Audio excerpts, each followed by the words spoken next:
Welcome to the third lecture of determinant. देखिए सारडिक का ये तीसरा लेक्चर है। हम दो लेक्चर में हमने दो एक्सरसाइज को कवर कराया है। उसमें हमने प्रॉपर्टी के बारे में बताया था, सारडिक की क्या प्रॉपर्टी होती है या फिर कितने प्रगुण जो हैं और क्या क्या इसका यूज़ है क्वेश्चंस में, वो भी मैंने आपको बताया। अब यहाँ पर जो आता है जो थर्ड लेक्चर, जिसमें कि मैं बताने जा रहा हूँ आपको, यदि कोई भी त्रिभुज दे रखा हो और त्रिभुज का क्षेत्रफल निकालना, जैसा कि आप जो ज्योमेट्री में पढ़े हुए हैं, उसका फॉर्मूला भी पढ़े हुए हैं, लेकिन हम उसका जो एरिया निकालना चाहते हैं वो डिटरमिनेंट के यूज़ के अकॉर्डिंग निकालेंगे। तो डिटरमिनेंट का यूज़ किस तरीके से हम करेंगे एरिया निकालने में, तो आइए देखते हैं, ध्यान देते हैं इस पर। तो देखिए त्रिभुज का क्षेत्रफल, कोई ट्राइंगल दिया गया होगा, त्रिभुज का क्षेत्रफल, एरिया ऑफ ट्राइंगल। तो यहाँ मान के चलिए आपके पास त्रिभुज के तीन शीर्ष हैं जो इस तरीके दे दिए जाते हैं। पहला है आपका x1, y1, दूसरा है x2, y2, तीसरा आपका x3, y3। यानी तीन इसके शीर्ष दे रखे हैं, ठीक है। तो अब इसका एरिया क्या हो जाता था, जो ज्योमेट्री में आपने पढ़ा है, 1/2, यानी area of triangle is equal to 1/2 x1 y2 minus y3 plus x2 y3 minus y1 plus x3 y1 minus y2 कर देने से हमें उस त्रिभुज का क्षेत्रफल निकल के आ जाता था। ये अकॉर्डिंग टू ज्योमेट्री जो फॉर्मूला यूज़ होता है, ज्योमेट्री के अकॉर्डिंग है, ठीक है। अब लेकिन इसी चीज़ को हम यहाँ पर डिटरमिनेंट में किस तरीके से अप्लाई करेंगे वो ध्यान दे लीजिए। यहाँ पर जैसा कि मैंने एक एक्सपेंशन जब बताया था आपको, तीन जब इक्वेशंस ली थी, कोई साइमल्टेनियस इक्वेशन थी, तो उन इक्वेशन में मैंने किस तरीके से एक बीजगणित विधि लगाई थी। उसके बाद मैंने एक्स वाई जेड के मान पहले समीकरण में लगा दिए थे, जिससे कि हमने क्या एक प्राप्त हुआ था, एक एक्सप्रेशन यानी कि एक विस्तार प्राप्त हुआ था, और उसको हमने क्या किया था, एक सारडिक के रूप में लिखा था। अब यहाँ पर बात आती है कि इसको सारडिक के रूप में हम कैसे लिख सकते हैं, वो देखिए। इसे हम सारडिक के रूप में लिख देंगे बराबर डिटरमिनेंट फॉर्म में। यदि इसको लिखना है तो क्या लिखेंगे, इसे इस तरीके से, यानी x1 x2 x3 y1 y2 y3 1 1 1, ये लगा देने से हमें उस त्रिभुज का क्षेत्रफल मिल जाता है जिसके तीन शीर्ष आपके इस तरीके से दे रखे हैं। तो अब यहाँ पर इसके बेस पे कुछ न्यूमेरिकल्स आएंगे, लेकिन एक कंडीशन है इसकी। पहली कंडीशन ये है, यदि ये तीनों बिंदु कैसे हो जाए, समरेखी हो जाए। यानी समरेखी का मतलब एक ही रेखा में होनी चाहिए। समरेखी हैं तीनों बिंदु, तो कोलिनियर मतलब कोलिनियर हैं या समरेखी है, तो इसका मतलब ये होता है कि त्रिभुज का क्षेत्रफल क्या हो जाता है, 0 हो जाता है। जब तीनों बिंदु समरेख हों तो area of triangle is equal to 0 हो जाएगा। यानी कि, या ऐसे भी लिख सकते हैं, 1/2 0 में चला जाएगा, तो x1 x2 x3 y1 y2 y3 1 1 1, यानी इसे हम 0 के बराबर लिख देंगे, ठीक है। तो ये तरीका है हमारा जो समरेख के लिए। अब बात आती है हमारी कि जो सेकंड पॉइंट है, इससे रिलेटेड एरिया ऑफ ट्राइंगल से एक चीज़ हमेशा याद रखिए, जो त्रिभुज का जो क्षेत्रफल निकल के आएगा वो ऑलवेज पॉजिटिव होगा, यानी प्लस का ही निकल के आता है। यानी एरिया ऑफ ट्राइंगल हमेशा आपका पॉजिटिव होगा, नेगेटिव नहीं हो सकता है। यदि किसी भी तरीके से सॉल्व करके यदि वो एरिया हमारा कैसा आता है, नेगेटिव निकल के आ रहा है, तो हम नेगेटिव साइन को छोड़ देंगे, केवल उसका पॉजिटिव साइन ले लेंगे, तो यही आपका एरिया कहलाएगा, ठीक है। और क्षेत्रफल जो निकलता है वर्ग इकाई में होता है। वर्ग कहने का मतलब ये वर्ग सेंटीमीटर, वर्ग मिलीमीटर, वर्ग किलोमीटर, कुछ भी हो सकता है, जैसा आपका इकाई दे रखी हो। तो यहाँ पर तो आपको केवल वर्ग इकाई लिख देना है, आपको आंसर तो निकालना है। आंसर निकालने के साथ साथ आपको करना ये है कि उसके आगे वर्ग इकाई भी लिखना पड़ेगा, यानी उसकी जो आपको मात्रक भी साथ में लिखना पड़ेगा, ठीक है। तो अब बात करते हैं हम, जो यहाँ पर इस पे आधारित कुछ प्रश्न हैं। तो जैसा कि पहला प्रश्न आता है, -2, 2,4 और ये कोई वर्टिसेस दे रखे हैं, यानी कि उसके शीर्ष दे रखे हैं त्रिभुज के।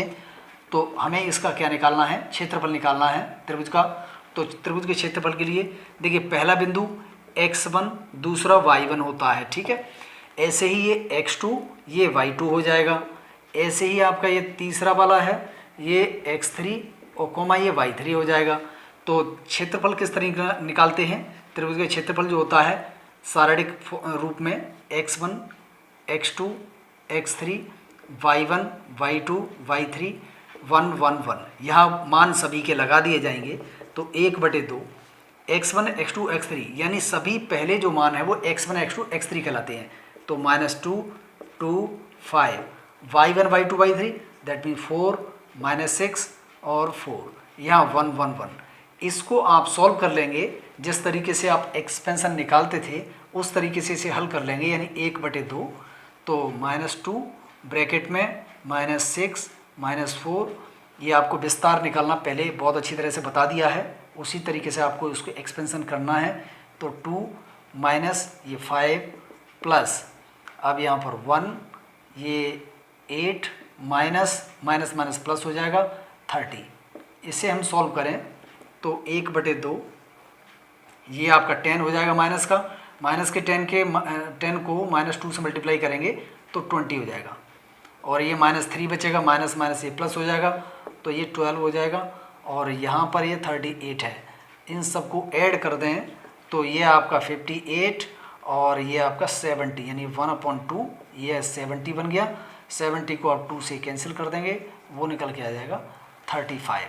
तो इस तरीके से ये आपका जो निकल के आया है इसे वर्ग इकाई और लिख देंगे जी, ये आपका क्या कहलाएगा, उस त्रिभुज का क्षेत्रफल कहलाएगा, ठीक है, जिसके आपके शीर्ष ये दिए गए थे। इस तरीके से हम बहुत आसानी से किसी भी त्रिभुज का क्षेत्रफल सारणिक का उपयोग करके आसानी से निकाल सकते हैं।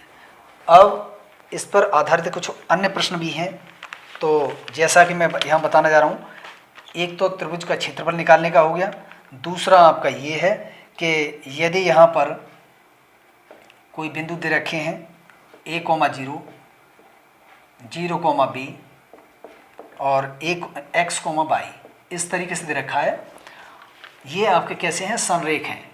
ये प्रश्न है आपका, और यहाँ पर ये कैसे हैं, संरेख हैं। तो सिद्ध करना है, तो प्रूव कीजिए आप, प्रूव करना है आपको, prove that bx + ay = ab, ये आपको प्रूव करके लाना है। तो देखिए संरेख की कंडीशन मैंने बताई थी कि त्रिभुज का क्षेत्रफल क्या हो जाता है, 0 हो जाता है, यानी कि आपका जो है कोलिनियरिटी, जो कोलिनियर होते हैं पॉइंट्स, तो उसकी कंडीशन क्या होती है कि एरिया ऑफ ट्राइंगल = 0। तो यहाँ पर अब एक काम करते हैं, 1/2 लगाएंगे नहीं इसके पहले, क्योंकि 1/2 लगाने का मतलब त्रिभुज का क्षेत्रफल निकालना होता है। हमें वो त्रिभुज का क्षेत्रफल नहीं निकालना है, इसमें पहले से ही वो चीज़ क्लियर कर दी है कि यहाँ पर तीनों बिंदु आपके कैसे दे रखे हैं, संरेख हैं। तो इस कंडीशन में हम डायरेक्ट इसके मान लगाएंगे और 0 के बराबर इसको लेके चलेंगे। देन आपको प्रूफ करना है क्या कि bx + ay = ab के बराबर, जो निकल के आएगा। तो ध्यान दीजिए यहाँ पर ये x1, x2, x3 यानी a 0 x, y1, y2, y3 0 b y 1, 1, 1 = 0। अब इसे सॉल्व करें, हम डायरेक्ट इसको एक्सपेंड कर रहे हैं, तो a और ये हो जाएगा b - y, ये माइनस का 0, तो ये 0 - x हो जाएगा, प्लस 1, ये 0 - bx, तो बराबर 0, ठीक है। अब यहाँ पर इसका मल्टीप्लिकेशन, तो ab - ay, ये 0 का मल्टीप्लाई करेंगे, ये पूरा 0 हो जाएगा यहाँ पर, यानी -0 प्लस, अब ये प्लस तो लगा है लेकिन इससे पहले ये माइनस आ रहा है, तो माइनस का चिन्ह यहाँ लगा देंगे, bx = 0। अब एक काम करते हैं, ये दोनों राइट साइड में ले जाएं तो ये दोनों पॉजिटिव हो जाएंगे, यानी ay और bx को हम पहले लिख दे रहे हैं, तो ये हो जाएगा bx + ay = ab, यानी यही हमको प्रूफ करके लेके आना था। देख लीजिए प्रश्न में आपका ये दे रखा था, ठीक है। तो इस तरीके से ये क्वेश्चन आपका कंप्लीट हो जाता है, जो इस तरीके के क्वेश्चन दिए जाएंगे। मैंने एक एक प्रश्न सभी टाइप का करा रहा हूँ आपको, जो एक्सरसाइज में दे रखे हैं। अब यहाँ पर नेक्स्ट इसके आगे का जो क्वेश्चन है वो इस तरीके का है कि जहाँ पर कोई वैल्यू आपको फाइंड करनी है, जैसे find the value of k when the 3 points are given as follow. तो जैसे कि 3 पॉइंट दे रहे हैं के कोमा 0, ये क्वेश्चन है आपका, के का वैल्यू आपको फाइंड करना है, जहाँ पॉइंट आपके दे रखे के कोमा 0, 4,0 और 0,2 इस तरीके दिए हैं। तथा एक चीज़ दे रखी है कि एरिया ऑफ ट्राइंगल दे रखा है कितना, वो दिया है आपका 4 के इक्वल। ठीक है ना, हम एक बात जानते हैं कि एरिया ऑफ ट्राइंगल बराबर होता है 1/2 x1 x2 x3 y1/2 y3 और 1 1 1। तो यहाँ वैल्यू लगाए हम के 4 0 0 0 2 1 1 1। इसका जो वैल्यू दे रखा है वो हमारे 4 के इक्वल दे रखा है, 4 1/2, और ये आपका के 0 1 4 0 1 0 2 0 सॉरी 1 ये दिया गया है। ठीक है, अब यहाँ पर क्रॉस मल्टीप्लाई करें, 2 इधर आ जाएगा, तो ये 4 × 2 8 हो जाएगा, और इसका एक्सपेंशन करें हम तो के ये हो जाएगा 0 -2 -0 लिखेंगे, तो इसे छोड़ दे रहे हैं क्योंकि इससे 0 ही आएगा निकल के, तो हम केवल 1 के लिए लिख रहे हैं 1। ये आपका 8 - 0 यानी कि ये निकल के आए 8 = -2 के, और यहाँ पर आपका ये बन गया प्लस के 8। इस 8 से 8 आपका कैंसिल हो जाएगा जब दो क्वांटिटी यानी एक क्वांटिटी सेम आपकी इक्वल में दे रखी होती है, सेम साइन की हो यानी सेम चिन्ह की हो, तो आपस में काटी जा सकती है।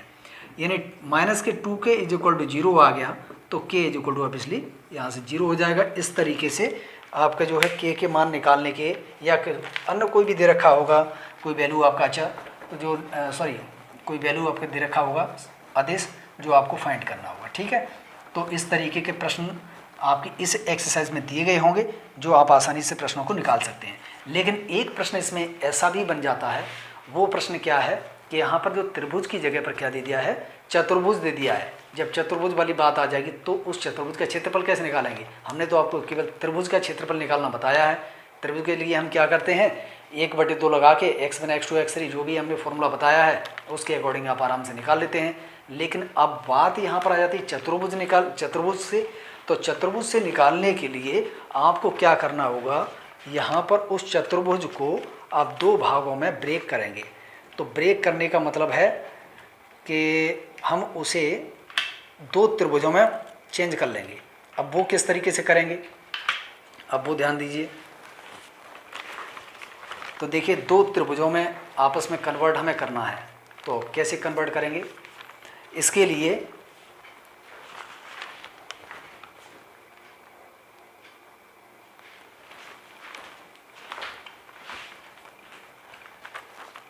जैसे कि यहाँ पॉइंट्स कुछ दे रखे हैं,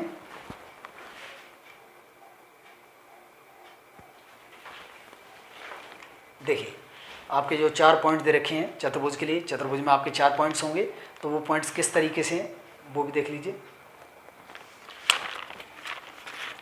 जैसे पॉइंट दे रखे हैं आपके 8, -3 -2, 5 4, 3 और 1, 5, ये आपके 4 बिंदु दे रखे हैं।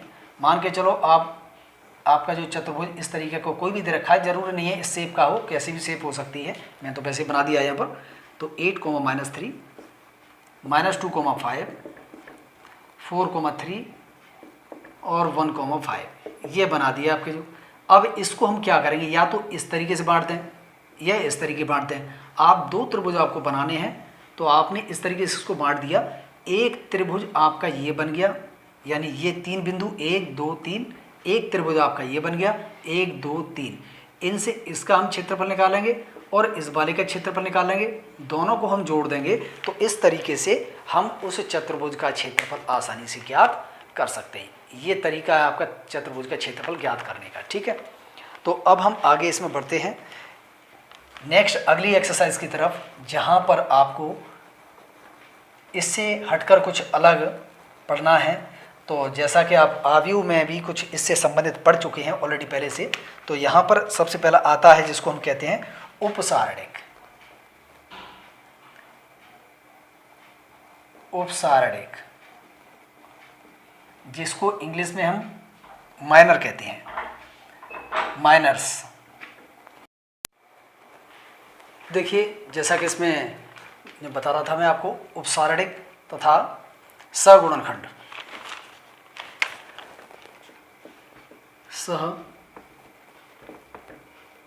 गुणनखंड, तो इसके बारे में आप पहले भी आई थिंक पढ़ चुके हैं, जिसे कोफैक्टर कहते हैं हम।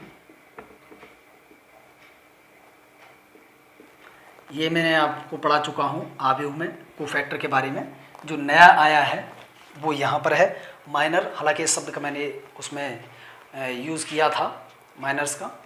तो अब यहाँ पर बात ये आती है कि माइनर्स और कोफैक्टर हम किस तरीके से ज्ञात करेंगे, कैसे निकालेंगे, वो ध्यान दे लीजिए। आपका कोई भी दिया गया होगा जो एक सारणिक होगा, तो अब यहाँ पर जो सारणिक दिया है उससे हम कैसे निकालेंगे, उससे पहले इसकी जो डेफिनेशन बता दें। किसी सारणिक के किसी अवयव से होकर जाने वाली पंक्ति तथा स्तंभ को निकाल देने पर जो सारणिक शेष बच जाता है उसी को हम क्या कह देते हैं, माइनर कह देते हैं। कहने का अर्थ ये है, यदि आपका ये है सपोज दैट कोई भी एक सारणिक दे रखा है A1 B1 C1 A2 B2 C2 A3 B3 C3, इस तरीके का दिया जाएगा। इसके आपको निकालने क्या है, माइनर्स। तो माइनर्स जो निकालने के लिए प्रश्न आपके किस तरीके से आने वाले हैं एक्सरसाइज में, वो भी मैं आपको बता दे रहा हूँ। वो इसी से क्लियर हो जाएंगे, इस वाले क्वेश्चन से, या फिर जो मैं बता रहा हूँ एग्जाम्पल के तौर पे ये एक जनरली। तो इससे हम किस तरीके निकाल देंगे।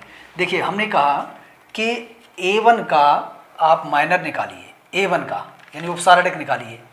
तो A1 के लिए हम क्या करेंगे, उपसारणिक जो होगा A1 के लिए जो माइनर होगा तो वो क्या होगा, इस तरीके से बना लीजिए।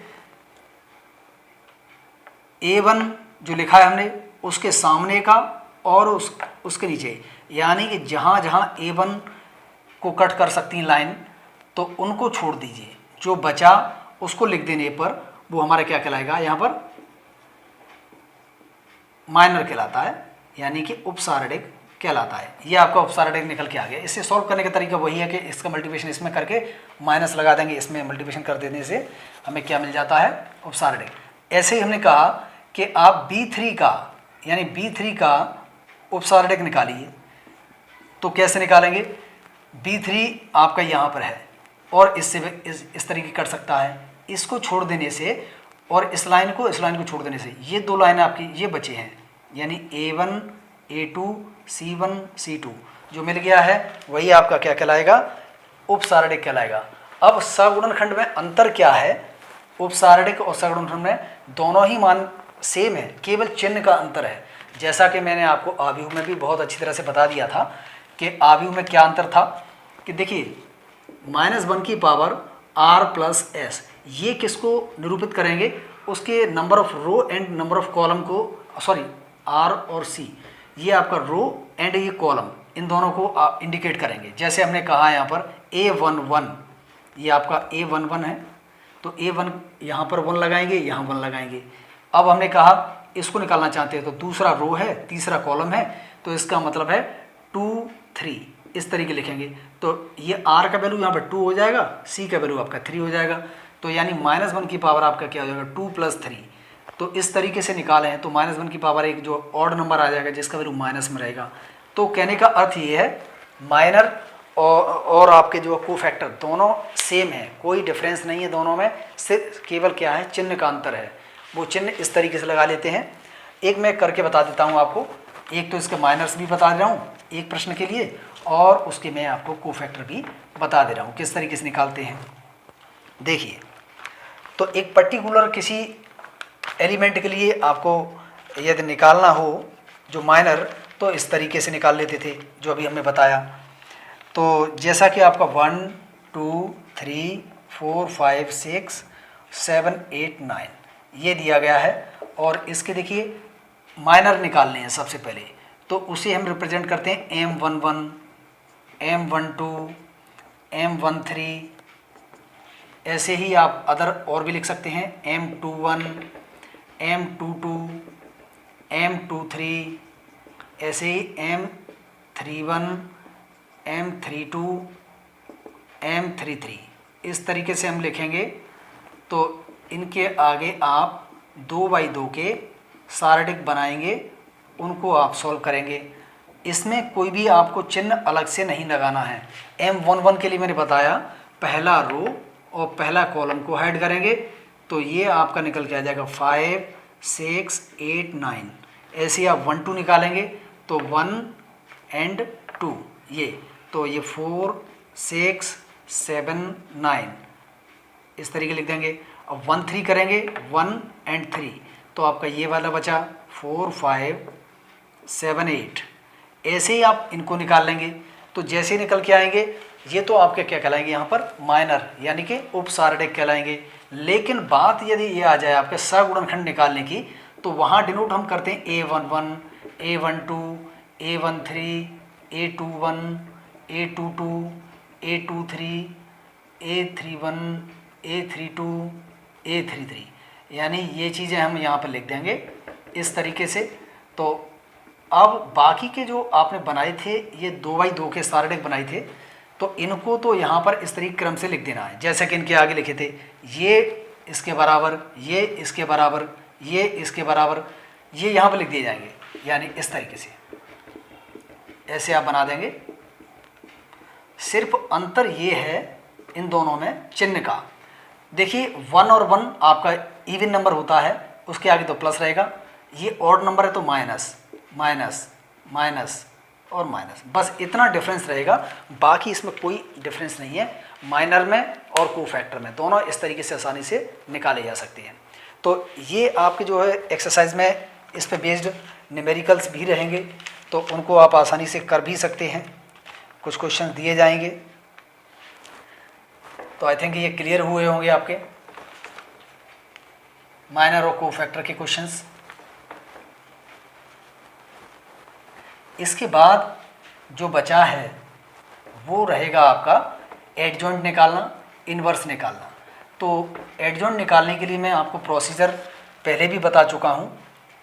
जो अभी मैंने पढ़ाया था मैट्रिक्स जो टॉपिक पढ़ाया है उसमें मैंने आपको एडजॉइंट निकालना बता दिया है, इन्वर्स निकालना भी बताया था। तो किस तरीके से यहाँ पर ज्ञात करते हैं वो ध्यान दीजिए। तो यहाँ तरीका आपका रहेगा वो ये है, यदि कोई भी आपका आव्यूह दे दिया जाए,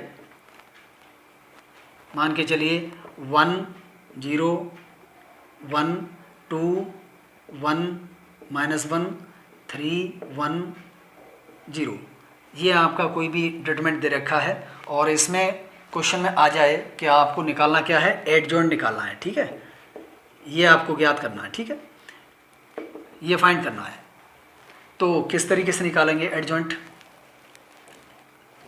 वो आपका निकालने का तरीका हो जाता है। सबसे पहले आप A11 A12 A13 A21 A22 A23 यानी इनको फाइंड करेंगे, और A31 A32 A33 इन चीज़ों को आप यहाँ पर निकालेंगे। चिन्ह आपको बता दिए, इसके आगे माइनस रहेगा क्योंकि 2 और 1 3 हो जाता है, वो आपका ऑड नंबर है यानी विषम संख्या है। विषम के आगे माइनस, सम के आगे प्लस, इस तरीके से लगा देंगे। यहाँ पर ये आप बना देंगे बॉक्स।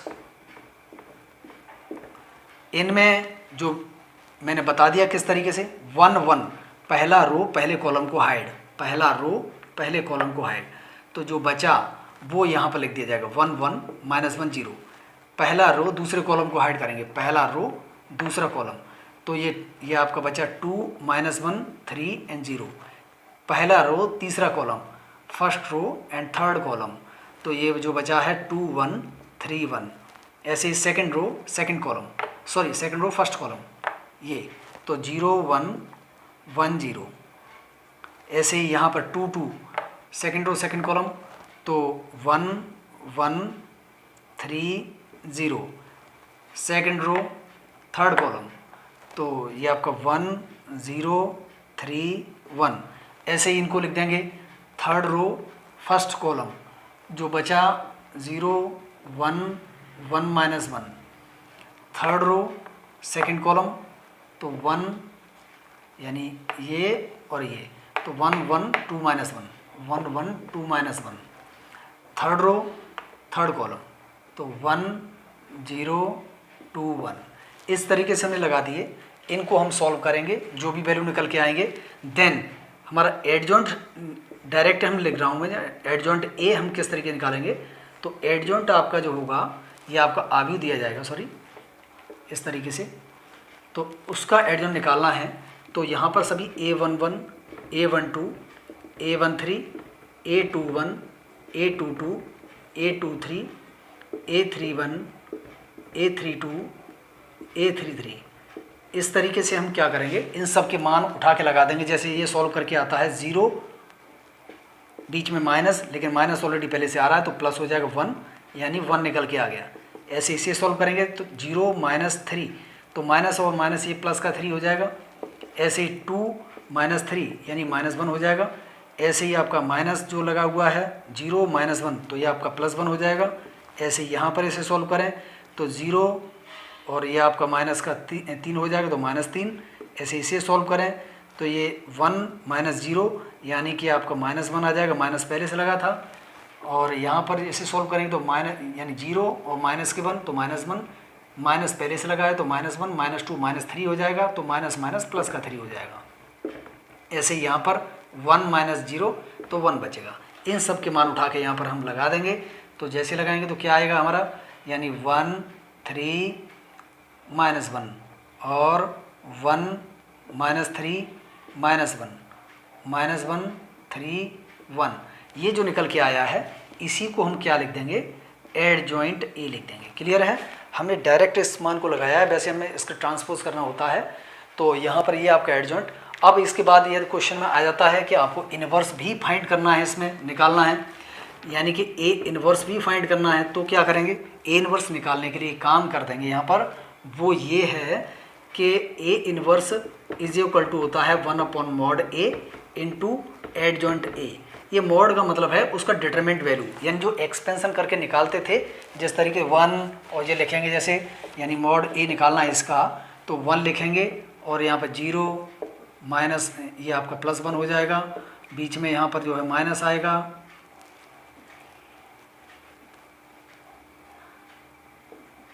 ये -0 इसे 0 कर देंगे पूरा, प्लस के 1 तो ये 2 - 3 यानी -1 बचा, और ये आपका +1 है तो 1 और ये यहाँ पर आ जाएगा -1। तो अर्थात यहाँ पर हम किसी भी तरीके से जो ये 0 के बराबर जैसे ही यदि मोड आ जाता है तो उसका इन्वर्स फाइंड नहीं कर पाएंगे। ठीक है, यानी कुल मिला के ये है कि जिस आव्यूह का सारणिक का मान 0 नहीं आए उसी का इन्वर्स निकाला जा सकता है, तो इसका तो इन्वर्स नहीं निकाला जा सकता। लेकिन फॉर्मूला जो आपका ये काम करेगा कि यहाँ पर ये मॉड का वैल्यू यानी कि उसके डिटरमिनेंट का वैल्यू यहाँ पर लगाएंगे, एडजॉइंट हम निकाल चुके ये लगा देंगे, जैसे हम आव्यूह में आपको इसके बारे में बता भी चुके हैं। तो इस तरीके से लगा देने से किसी भी आव्यूह का एडजॉइंट और ए इन्वर्स फाइंड कर सकते हैं बहुत आसानी से। तो इस पे बेस्ड न्यूमेरिकल्स आपके एक्सरसाइज में रहेंगे। अब नेक्स्ट जो वीडियो हमारी आएगी, जो नेक्स्ट अगले 4th वाली वीडियो में बनाऊँगा मैं, तो वो वीडियो जो रहेगी आपकी वो रहेगी क्रैमर रूल पर आधारित प्रश्नों को करने के लिए और आव्यूह विधि से प्रश्नों को करने के लिए। अब वो क्या है, जैसे आपके कोई भी समीकरण दे दिए जाएंगे, यानी कि x + y यानी जो 3 वेरिएबल में भी हो सकते हैं, 2 वेरिएबल में भी हो सकते हैं। हम सॉल्व तो वैसे भी कर सकते हैं, नॉर्मली ये करें कि जोड़ के या घटा के भी कर सकते हैं, लेकिन उनको जो सॉल्व करने के लिए आप इन नियमों का उपयोग करेंगे यहाँ पर, जो आपको सिखाए जाएंगे, क्रैमर का नियम और आपका आव्यूह विधि। तो 2 विधियों के माध्यम से, यानी matrix method and Cramer rule, इन दोनों विधियों से आपको x, y, z के मान निकालना सिखाया जाएगा। तो जो नेक्स्ट वीडियो में इसके लिए हम जो है आपको बताएंगे, तो वो काफ़ी इम्पोर्टेंट टॉपिक होने वाला है। उससे बोर्ड में एक प्रश्न आपका 8 नंबर का या लगभग 2 प्रश्न आ जाते हैं, तो लगभग एक क्रैमर रूल का और एक आपका आव्यूह विधि का, तो इस तरीके दोनों मिला के लगभग 16 नंबर के 2 प्रश्न आपके बन जाते हैं, जो आपके हर साल लगभग उसमें से पूछे जाते हैं। और इन्वर्स और एडजॉइंट निकालने का भी इस तरीके से आपको पूछ लिया जाता है प्रश्न। तो बेहतर तरीके से इस एक्सरसाइज को करें और उसके बाद आपका ये टॉपिक ख़त्म हो जाएगा। उसके बाद हम नेक्स्ट अगले टॉपिक में इसके लिए बात करेंगे। तो हम जो 4th वाले वीडियो में मिलते हैं आपसे, जिसमें कि आपको बताएंगे क्रैमर रूल और मैट्रिक्स मेथड। तब तक के लिए थैंक यू।